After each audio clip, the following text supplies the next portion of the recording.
आज के इस प्रोग्राम में तीन बड़ी अहम ख़बरों की तफसीलात आपके साथ शेयर करेंगे। चूँकि तीनों ख़बरों की जो हेडलाइंस हैं वो थंबनेल पे आप नाजरीन पढ़ चुके हैं, तो पहली ख़बर से गुफ्तगू का आगाज़ करते हैं और आपको बताते हैं कि पाकिस्तान में जो रियासत है जिसकी बुनियादी ज़िम्मेदारी है कि हर शहरी के बुनियादी हकूक़ का वो तहफ़्फ़ुज़ करे, हर शहरी के माली मफादात को प्रोटेक्ट करे, हर शहरी की जानो माल को तहफ़्फ़ुज़ फराहम किया जाए, वो रियासत पाकिस्तान में किस तरीके से अशराफिया के माली मफादात को प्रोटेक्ट करती है, अशराफिया के माली मफादात को तहफ़्फ़ुज़ फराहम करती है। और ख़ास तौर पे वो अशराफिया जिसे सुप्रीम कोर्ट की जानिब से करप्ट कहा गया हो, जिसे सुप्रीम कोर्ट की जानिब से बदउनवान करार दिया गया हो, उस करप्ट अशराफिया का जो माली मफादात हैं उसे भी रियासत पाकिस्तान जो है वो प्रोटेक्ट करती हुई, तहफ़्फ़ुज़ फराहम करती हुई नज़र आती है। ये जो ख़बर नाज़रीन आपके साथ मैं शेयर करने जा रहा हूँ, ये बड़ी हैरान कुन ख़बर है। चंद रोज़ पहले जो ख़बर ट्रांसपेरेंसी इंटरनेशनल के सामने आई थी, जिसमें यह बताया गया था कि पाकिस्तान करप्शन के इंडेक्स में मज़ीद 16 दर्जे तनज़ली का शिकार हुआ है। ये ख़बर उस ख़बर से भी बढ़ के है, जिसमें हम आपको ये बताएंगे कि रियासत की जो बुनियादी ज़िम्मेदारी है कि अपने शहरियों को प्रोटेक्ट करे, वो रियासत अब किस तरीके से अशराफिया को और ख़ास तौर पे जो करप्ट अशराफिया है उसके माली मफादात को प्रोटेक्ट करने लगी है, उसके माली मफादात को तहफ़्फ़ुज़ फराहम करने लगी है। आप नाज़रीन को अच्छी तरह से याद होगा कि जो कराची सुपर हाईवे पे 16,000 एकड़ बहरिया टाउन को ज़मीन अलॉट की गई 8 अरब के एवज़, उस अलॉटमेंट को सुप्रीम कोर्ट की जानिब से गैर कानूनी करार दिया गया और ये कहा गया सुप्रीम कोर्ट की जानिब से कि ये जो ज़मीन अलॉट की गई है बहरिया टाउन को 16,000 एकड़, ये तरीक़ाकार के मुताबिक अलॉट नहीं की गई, ये गैर कानूनी अलॉटमेंट की गई है और ये ज़मीन बहरिया टाउन से वापस ली जाए और मार्केट में इस ज़मीन का दोबारा से तखमीना लगाकर इस ज़मीन को अगर बहरिया टाउन को अलॉट करना है तो मार्केट रेट के मुताबिक उनसे जो कीमत है इसकी वो कीमत वसूल की जाए। फिर आपको याद है कि सुप्रीम कोर्ट में एक अमल दरामद बेंच बना जिसमें जस्टिस अजमत सईद शेख शामिल थे। उस बेंच में बहरिया टाउन ने 460 अरब जुर्माना गैर कानूनी अलॉटमेंट की मद में सुप्रीम कोर्ट को जमा कराने की कमिटमेंट करवाई और वो जुर्माना एक साथ में बहरिया टाउन की जानिब से जमा करवाया जा रहा है। यानी जो 460 अरब का जुर्माना देने की कमिटमेंट बहरिया टाउन की जानिब से की गई, एक तरीके से बहरिया टाउन ने एतराफ़ कर लिया कि उसने करप्शन की है, गैर कानूनी तौर पे ज़मीन उन्होंने अलॉटमेंट कराई है और जो अरबों रुपए की ज़मीन बनती थी महज जो है वो 8 अरब के एवज़ जो है उन्होंने अलॉट करवा ली। तो अपनी करप्शन का उन्होंने सुप्रीम कोर्ट में एतराफ़ कर लिया और बाकायदा वाज़े तौर पर बहरिया टाउन ने अदालत से कहा कि हम ये 460 अरब सुप्रीम कोर्ट को देना चाहते हैं, लेकिन हमारे ख़िलाफ़ करप्शन का नैब का कोई रेफरेंस ना बनाया जाए, हम नैब के मामलात में नहीं पढ़ना चाहते, हम पैसा देने के लिए तैयार हैं। अब नाज़रीन डेवलपमेंट ये हुई है कि वो बहरिया टाउन जो अपनी करप्शन का सुप्रीम कोर्ट में एतराफ़ कर चुका है, उस बहरिया टाउन को जो वज़ीर आज़म इमरान खान ने 2018 के इलेक्शन से पहले अपने अवाम के साथ वादा किया था कि पाकिस्तान में हर गरीब की अपनी छत होगी, सस्ता घर उनकी हुकूमत जो है पाकिस्तान के गरीब आवाम को बना के देगी। इस सिलसिले में नया पाकिस्तान हाउसिंग अथॉरिटी जो है वो कायम की गई। अब इस अथॉरिटी की जानिब से 3000 अपार्टमेंट बनाने का जो ठेका है वो बहरिया टाउन को दिया जा रहा है और ये 100 कनाल जो अराजी है सुपर हाईवे पे, उस पर ये 3000 अपार्टमेंट जो है वो तामीर किए जाएंगे। 2 साल के अरसे में ये अपार्टमेंट जो है वो तामीर होंगे,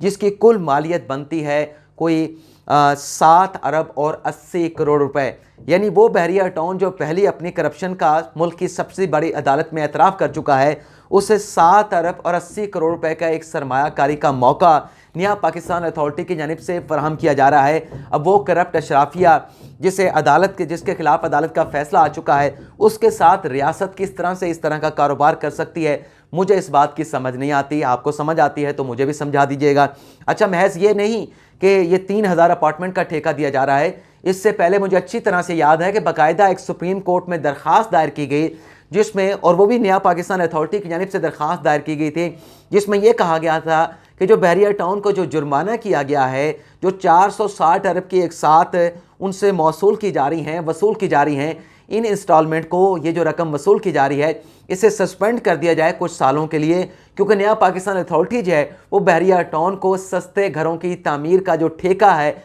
वो देना चाहती है। अब जो 26 जनवरी 2020 का लेटर सामने आया है नया पाकिस्तान अथॉरिटी का, उसमें बताया गया है कि ये 3000 अपार्टमेंट तामीर करने का जो प्रपोज़ल है, बहरिया टाउन की जो जीएम है कारपोरेट अफेयर्स की मदहिया अरूज, ये 10 सितंबर 2021 को उनका प्रपोज़ल आया और फिर 16 दिसंबर 2021 को इस प्रपोज़ल पर इब्तदाई मुज़ाकरात के लिए उन्हें बुलाया गया, जिसमें बताया गया कि 100 कनाल सुपर हाईवे पर 3000 अपार्टमेंट जो है बहरिया टाउन तामीर करके देगा और हर अपार्टमेंट जो है वो 600 स्क्वायर फुट से लेके 698 स्क्वायर फुट तक होगा और 2 सालों में यानी 24 माह में इन 3000 अपार्टमेंट की जो तामीर है वो मुकम्मल होगी और एक जो फ्लैट है वो गरीब को जो है वो 26 लाख रुपए मालियत में जो है वो दिया जाएगा। और इस प्रपोज़ल के तनाज़ुर में अब नया पाकिस्तान हाउसिंग अथॉरिटी की जानिब से अलाइड बैंक कराची को ख़त लिख दिया गया है, उसके मैनेजर को ख़त लिख दिया गया है कि इस सिलसिले में अगर आप ये समझते हैं कि टेक्निकली, फाइनेंशियली और इन्वायरमेंटली, माहौलियाती तौर पे ये प्रोजेक्ट अगर फिजिबल है तो आप इस प्रोजेक्ट को फाइनेंस करें, इसके माली जो ज़रूरतें हैं उसके साथ आप कोऑपरेट करें। लेकिन अगर आप समझते हैं कि ये प्रोजेक्ट फिजिबल नहीं है तो इस सूरत में हमें आगाह कर दें कि क्या वजूहात है कि आप बहरिया टाउन को कर्ज़ नहीं देना चाहते। अच्छा नाज़रीन, ये एक तो ये मैंने बता दिया कि ये हो गया कि बहरिया टाउन को ये ठेका दिया जा रहा है। उससे पहले एक सुप्रीम कोर्ट में दरख्वास्त दायर की गई। आपको याद होगा कि जो NCA ने मनी लॉन्ड्रिंग की तहकीकात की बहरिया टाउन के खिलाफ, मलिक रियाज के खिलाफ, वहाँ पर भी कोई 190 मिलियन पाउंड की रकम बरतानिया की एजेंसी NCA की जानिब से पाकिस्तान को दी गई कि ये मनी लॉन्ड्रिंग का पैसा है, जिसकी वजाहत मलिक रियाज हुसैन या उसके जो करीबी अजीज़ हैं वो यहाँ पर नहीं कर सके, तो वो पैसा पाकिस्तान को दिया गया। लेकिन अशराफिया को किस तरह से यहाँ पे प्रोटेक्ट किया गया कि वो पैसा बरतानिया से पाकिस्तान को मिला और फिर वो पैसा यहाँ पर जो बहरिया टाउन ने 460 अरब सुप्रीम कोर्ट में जमा करवाने थे, उस पैसे में जो है वो एडजस्ट कर दिया गया। तो रियासत पाकिस्तान में इस तरीके से अशराफिया के माली मफादात का प्रोटेक्ट करती है। वो अशराफिया जिसे सुप्रीम कोर्ट करप्ट कह रही है और उसी करप्ट अशराफिया के साथ, बहरिया टाउन के साथ रियासत जो है वो काम के ठेके उसे दे रही है, तामीरात के ठेके उसे दे रही है और सुप्रीम कोर्ट में दरख्वास्त भी देती है कि इसका जो कर्जा है, जो इंस्टॉलमेंट है, उसे भी कुछ अरसे के लिए जो है वो पोस्टपोन कर दिया जाए। तो ये पाकिस्तान में चल रहा है। अब हम बात कर लेते हैं कि शहबाज शरीफ की नफरत में या कुछ और मामला है कि वज़ीर आज़म इमरान खान जो 22 करोड़ आवाम से मुतल्लिक अहम इजलास है वो क्यों नहीं बुला रहे। आप नाज़रीन को याद होगा कि पिछले दिनों मरी में जो सानिया पेश आया, इस सानिया के मामले पर इस्लामाबाद हाई कोर्ट में एक दरख्वास्त दायर की गई। उस दरख्वास्त में इस्लामाबाद हाई कोर्ट के चीफ जस्टिस ने NDMA को बुलाया और NDMA को इस सारे सानिया मरी के वाक़े का ज़िम्मेदार करार दिया गया और यह हुक्म दिया गया कि इस मामले में जो NDMA का कानून है उसमें एक कमीशन जो है वो डिज़ास्टर मैनेजमेंट का एक कमीशन बनाया गया है, उसका इजलास जो है वज़ीर आज़म इमरान खान को बुलाने के लिए आप रिक्वेजिशन जो है भिजवाएँ। तो अब बताया गया है कि वो जो इजलास बुलाना है वो इजलास वज़ीर आज़म इमरान खान की जानिब से नहीं बुलाया जा रहा। जो चेयरमैन हैं NDMA के, उनकी जानिब से बाकायदा वज़ीर आज़म इमरान खान के साथ एक मुलाकात हुई। उस मुलाकात में इजलास से मुतल्लिक बताया गया और बताया गया है ज़राए की जानिब से, NDMA के ज़राए की जानिब से, कि एक प्रपोज़ल बना के जो एजेंडा है इस इजलास का वो भिजवा दिया गया है।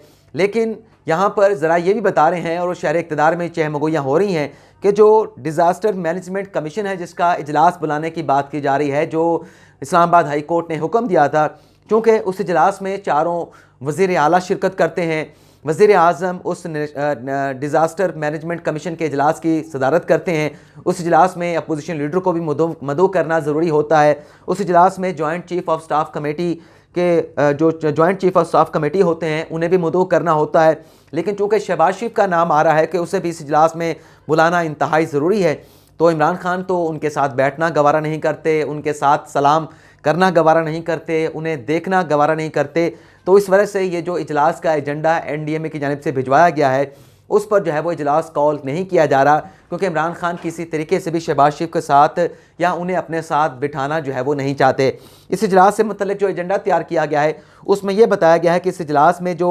डिज़ास्टर पॉलिसी है उस पर गौर किया जाएगा, डिज़ास्टर फोर्स बनाने पर गौर किया जाएगा, जो NDMA के फ़ंड्स हैं उस पर भी गौर व खौज होगा, इदारा जाती जो इस्लाहात हैं उस पर गौर व खौज किया जाएगा, और जो प्रोजेक्ट्स हैं इस तरह के जो डिज़ास्टर आते हैं, जो नागहानी वाक़यात पेश आ जाते हैं, अल्लाह ताला के कोई इस तरह की आफत आ जाती है, उनसे कैटर करने के लिए जो मुख्तलिफ़ प्रोजेक्ट्स जो है वो बनाए जा सकते हैं उस पर भी गौर किया जाएगा। लेकिन अब एनडीए में देख रहा है कि हमने प्रपोजल तो भिजवा दिया है, तो कब वज़ीर-ए-आज़म इमरान खान की जानिब से इस प्रपोजल की बाकायदा जो है वो मंजूरी दी जाएगी। तीसरी जो खबर है कि पाकिस्तान को आखिर क्या वजह है कि पिछले माह पाकिस्तान ने सऊदी अरब से $3 अरब का कर्ज लिया और एक माह के बाद अब पाकिस्तान को ज़रूरत पड़ गई कि चीन से भी $3 बिलियन का कर्ज लिया जाए और इस सिलसिले में बाकायदा दरख्वास्त जो है वो चीन को तहरीरी दरख्वास्त दी जाए। आपको अच्छी तरह से मालूम है कि वज़ीर-ए-आज़म आइंदा आने वाले चंद दिनों में चीन के दौरे पे जाने वाले हैं। वहाँ पर इमरान खान साहब जो हैं, जो सुनवाई ओलंपिक्स की इब्तिदाई तकरीब है उसमें शिरकत करेंगे। लेकिन ज़राए बता रहे हैं कि इस दौरे में वज़ीर-ए-आज़म इमरान खान या पाकिस्तान जो है वो चीन से मज़ीद $3 अरब के कर्ज़े की दरख्वास्त करेगा ताकि पाकिस्तान में जो ज़र मुबादला के ज़खायर हैं उन्हें मज़ीद मुस्तहकम किया जा सके। नाज़रीन, दिलचस्प बात यह है कि अब तक जो चीन, जिसे हम पाकिस्तान का दोस्त भी समझते हैं और हम ये कहते हैं कि जो हिमालय के पहाड़ हैं उससे भी ज़्यादा मजबूत हमारी चीन के साथ दोस्ती है, अब तक चीन जो है वो पाकिस्तान को कर्ज़ों की मद में और फॉरेन एक्सचेंज रिज़र्व की मद में $11 अरब की सपोर्ट जो है वो फराहम कर चुका है। अब सवाल ये पैदा होता है कि गुज़िश्ता माह हमने सऊदी अरब से $3 बिलियन का कर्ज़ा लिया, तो हालात अब इतने क्यों ख़राब हुए कि दोबारा हमें चीन से वो कर्ज़ा $3 अरब का लेना पड़ रहा है। तो नाज़रीन, सूरत हाल ये है कि जब सऊदी अरब से हमने $3 अरब का कर्ज़ा लिया था तो वो कर्ज़ा लेने से पहले जो ज़र मुबादला के स्टेट बैंक के जो ज़खायर थे वो $15.9 बिलियन के थे और $3 बिलियन सऊदी अरब से मिलने के बाद वो जो अमाउंट थी फॉरेन एक्सचेंज की ज़र मुबादला के ज़खायर की वो $19 बिलियन तक पहुँच गई। लेकिन अब चूँकि बताया जा रहा है कि वो जो $3 अरब सऊदी अरब से मिले थे वो पाकिस्तान ने ख़र्च कर लिए हैं। वो पाकिस्तान की जानिब से